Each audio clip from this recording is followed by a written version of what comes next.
ভাবুন তো, একটা গোটা সাম্রাজ্য যখন ভেঙে পড়ছে তখন সেই ধ্বংসস্তূপ থেকে কে উঠে দাঁড়ায়? আজকে আমরা ঠিক এমনই এক সাধারণ সেনাপতির গল্প বলবো, যার উত্থানটা ছিল সত্যিই অসাধারণ। তিনি শুধু একটা নতুন রাজবংশী প্রতিষ্ঠা করেননি, বলা যায় প্রায় মরে যাওয়া একটা সাম্রাজ্যকে নতুন জীবন দিয়েছিলেন। চলুন শুরু করা যাক গিয়াসউদ্দিন তুগলকের সেই অবিশ্বাস্য জার। আমাদের এই গল্পের শুরুটা কিন্তু এই বইয়ের পাতা থেকেই। ইতিহাস বলছে ১৩২০ সাল নাগাদ দিল্লি সালতানাত তখন এক গভীর সংকটের মধ্যে। সেই সময়ে দলিলপত্র ঘাটলে যা দেখা যায় তাহলে এক চরম বিশৃঙ্খল পরিস্থিতি। মানে ক্ষমতাটা তখন ছিল একটা সাংঘাতিক বিপজ্জনক খেলা। ব্যাপারটা এমন দাঁড়িয়েছিল যে খলজিদের পতনের পর দিল্লির সিংহাসনটা একদম খালি, অভিভাবকহীন। আর এটা শুধু একটা রাজনৈতিক শূন্যতা ছিল না, এটা ছিল একটা সংকট যা পুরো সাম্রাজ্যটাকে গিলে ফেলার জন্য তৈরি হচ্ছিল।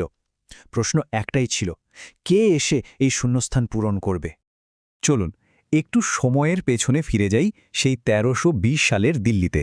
একবার ভাবুন তো, যে সালতানাত একসময় ছিল অপ্রতিরোধ্য, সেই সালতানাতই এখন ভেতরের বিদ্রোহ আর বাইরের আক্রমণে একেবারে জর্জরিত।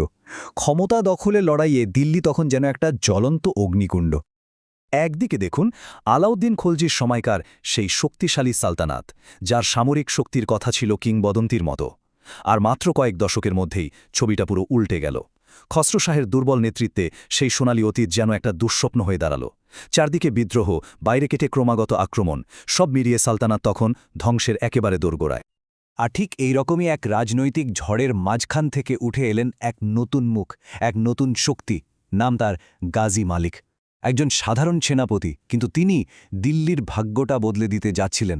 ইতিহাসে যাকে আমরা চিনব গিয়াসউদ্দিন তুগলক নামে। গাজী মালিকের কিন্তু কোনো রাজকীয় বংশপরিচয় ছিল না। তার বাবা ছিলেন একজন তুর্কি দাস আর মা ছিলেন পাঞ্জাবের জাট বংশের। মানে একেবারে সাধারণ পরিবার থেকে উঠে আসা একজন মানুষ। শুধুমাত্র নিজের যোগ্যতা, মেধা আর সাহসের জোরেই তিনি সালতানাতের অন্যতম সেরা একজন কমান্ডার হয়ে উঠেছিলেন। আর তার পদক্ষেপগুলো ছিল অবিশ্বাস্য দ্রুত। একদিকে তিনি মঙ্গল আক্রমণ থেকে সালতানাতের সীমানা রক্ষা করছেন, আবার অন্যদিকে দিল্লির রাজনৈতিক পরিস্থিতির ওপরও কড়া নজর রাখছেন। আর যেই না সঠিক সুযোগটা এলো, তিনি একেবারে মোক্ষম আঘাতটা হানলেন। দিল্লির বিশৃঙ্খলার অবসান ঘটিয়ে প্রতিষ্ঠা করলেন নতুন এক শাসন, তুগলক বংশের শাসন।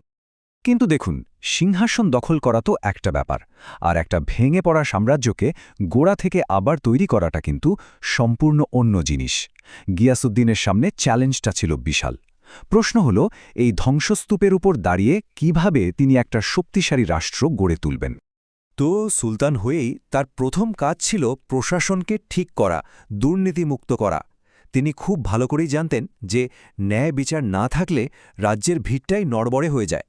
তাই তিনি বেশ কঠোর হাতে দুর্নীতি দমন করলেন আর সাধারণ মানুষের বিশ্বাসটা আবার ফিরিয়ে আনলেন। এই কথাটা কিন্তু তার চরিত্রটাকে খুব ভালোভাবে তুলে ধরে। ভাবুন একবার, তিনি ছিলেন এক অদ্ভুত মিশ্রণ। একদিকে যুদ্ধক্ষেত্রে তিনি একজন পোরখাওয়া, কঠোর সেনাপতি, আবার অন্যদিকে সিংহাসনে তিনি একজন ধার্মিক আর ন্যায়পরায়ণ শাসক। তার এই দুটো গুণের কারণেই তিনি সালতানাতকে আবার স্থিতিশীল করতে পেরেছিলেন। গিয়াসউদ্দিন খুব ভালোমতোই বুঝতেন যে একটা শক্তিশালী সাম্রাজ্যের আসল ভিত্তি হল তার কৃষকরা। কৃষকরা ভালো থাকলেই অর্থনীতি ভালো থাকবে। তাই তিনি শুধু কিছু সাময়িক সুবিধে দিয়েই থেমে যাননি, বরং খালখলন করা, জমির কর কমিয়ে দেওয়ার মতো দীর্ঘমেয়াদী কিছু পদক্ষেপ নিয়েছিলেন। এক কথায় রাজ্যের অর্থনৈতিক মেরুদণ্ডটাকেই তিনি মজবুত করে দিয়েছিলেন। নিজে একজন সেনাপতি ছিলেন বলেই হয়তো তিনি জানতেন, সেনাবাহিনী শক্তিশালী না হলে কোনো শাসনই টিকতে পারে না। তাই তিনি সবার আগে আলাউদ্দিন খলজির সময়ের সেই কড়া শৃঙ্খলাটা সেনাবাহিনীতে ফিরিয়ে আনলেন। শুধু তাই নয়, দিল্লির কাছে বানালেন দুর্ভেদ্য তুগলকাবাদ দুর্গ। মানে সালতানাতের প্রতিরক্ষা ব্যবস্থাকে তিনি একেবারে নতুন করে ঢেলে সাজালেন। তার বুদ্ধির একটা দারুণ উদাহরণ হলো এই দাগ আর হুলিয়া প্রথা। ব্যাপারটা কি ছিল?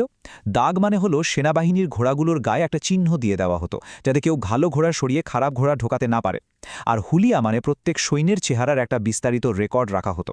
এর ফলে কি হলো, সেনাবাহিনীর ভেতরকার দুর্নীতি, মানে ওই ঘোড়া বদলানো বা ভুয়া সৈন্য দেখিয়ে মাইনে তোলার মতো জালিয়াতিগুলো একেবারে বন্ধ হয়ে গেল। কি দারুণ বুদ্ধি, তাই না? ভাবতে অবাক লাগে যে সুলতান তার সারাটা জীবন কাটালেন যুদ্ধক্ষেত্রে, বিদ্রোহ দমন করে। তার জীবনের শেষটা হলো কিনা এক অদ্ভুত রহস্যে ঘেরা।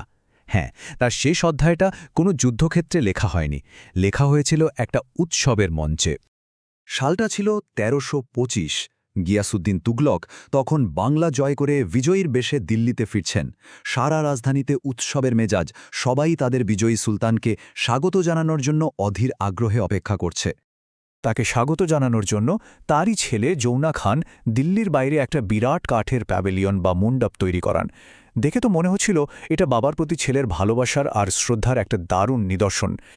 কিন্তু এক মুহূর্তের মধ্যে সেই উৎসবের আনন্দটা একটা ভয়ঙ্কর ট্র্যাজেডিতে বদলে গেল।